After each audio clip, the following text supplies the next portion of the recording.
ឡើងទឹកមិញ tôm rây ngày đăng anh រែងទៅម្លងថ្ងៃហ្នឹងឯងទៅបានអញ្ចឹងកន្លះខែទៅបាន ប្រុសអីក៏គាត់នៅក្មេងគាត់រែងគាត់ចេះរែងដែរបងប្អូនបានជំរាបសួរបងប្អូនអរគ្នាបាទថ្ងៃនេះបងប្រុសគាត់មកដល់កន្លែងបងប្អូនហ្នឹងហើយជំរាបសួរបងបានជម្រាបសួរ បាទសុខទុក្ខយ៉ាងណាដែរបង អូសុខទុក្ខទៅតែបដប់ធម្មតា ពីបងយូរដែរនេះធ្លាប់ជួបបងដែរពីមុនមកបងប្អូនហ្នឹងហើយចង់ភ្លេចទៅគាត់ថាងធ្លាប់លក់ត្បូងឲ្យបងប្អូនហ្នឹងហើយតែឥឡូវនេះគាត់មកដល់កន្លែងបងប្អូនតល់ឥឡូវបានអីខ្លះបងចាក់ឲ្យបងប្អូនយើងមើលបន្តិចហ្នឹងហើយ តាមត្បូងបន្តិច បងតាមដានមើលទាំងអស់គ្នាគាត់បានត្បូងហ្នឹងហើយនឹងបានអីទេគាត់ថាបានត្បូងទទឹមមួយកតិចអូនេះបងប្អូននេះទទឹមបងទទឹមដែរមិនតែជាប់សរាយជាប់ស្នាមបងនេះត្បូងម៉ាស៊ីនជាចេញមកស្អាតស្អាតទៅក៏បានលុយក្រាស់ក្រាលដែរបងហ្នឹងហើយតែជាប់ស្នាមជាប់សរាយបងប្អូនអើយហ្នឹងហើយបងនេះចូលចិត្ត2ការ៉ាត់នេះត្បូង ហើយចុះចូលកន្លះខែ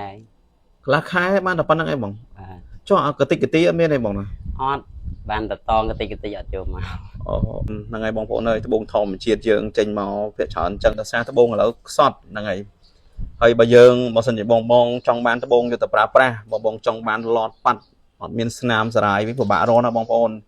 តែតែមានតិចតួចទេមកណាត្បូងមិនថាវាមានស្អាតតែ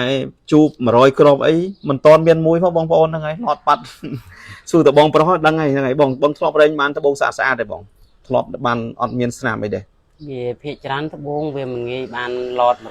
100% តាមតែមានជាប់ស្នាមតិចតួចធ្លាប់បានអញ្ចឹងងាយបានស្អាត 100% ទៅហ្មងតែតែមានបានទៅតិចតួច ហ្នឹងហើយហើយបងប្អូនចង់បង្ហាញវីដេអូនេះគឺចង់បង្ហាញប្រាប់បងប្អូនអរគ្នាបញ្ជាក់បងប្អូនទាំងអស់គ្នាបន្តិច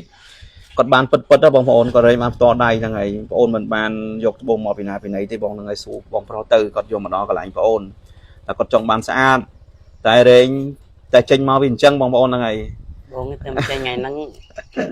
ទៅដូរកៅអៅមកមិញហ្នឹង អញ្ចឹង ឡើងទឹកមិញលេងទៅម្លងថ្ងៃហ្នឹងឯង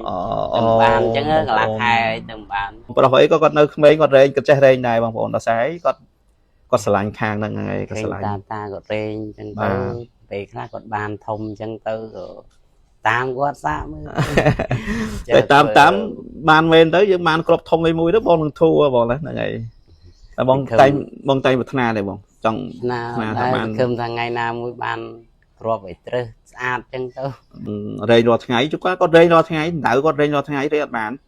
តែបងប្រុសផ្សេងគាត់មកដល់រែងគាត់ជោគដល់ប៉ែលចេញមកដបងឃើញពងនៅលើប៉ែលហ្នឹងក៏មានដែរបងប្អូនធ្លាប់ឃើញភ្នែកហ្នឹងហើយអញ្ចឹងបានថារបស់អីក៏ដោយគឺមានម្ចាស់គឺមាននិស័យមិនទៅបានជួបឡើងហើយអរគុណច្រើនបងប្រុសហ្នឹងហើយហើយបងអូនសូមជូនពរបងហ្នឹងហើយរែងឲ្យបានដបងគ្រាប់ធំបងណាបាទចុងក្រោយនេះសូមជូនពរបងប្អូនអរគ្នាតាមដានទស្សនាមើលវីដេអូបងអូនហើយកុំភ្លេចជួយ follow page បងអូនចែករំលែកទាំងអស់គ្នាហ្នឹងហើយតែបងស្រឡាញ់ពេញចិត្តអាចឆាតសួរបងអូនបានបោះសុតហ្នឹងហើយមិនងាយរកបានទេបងណា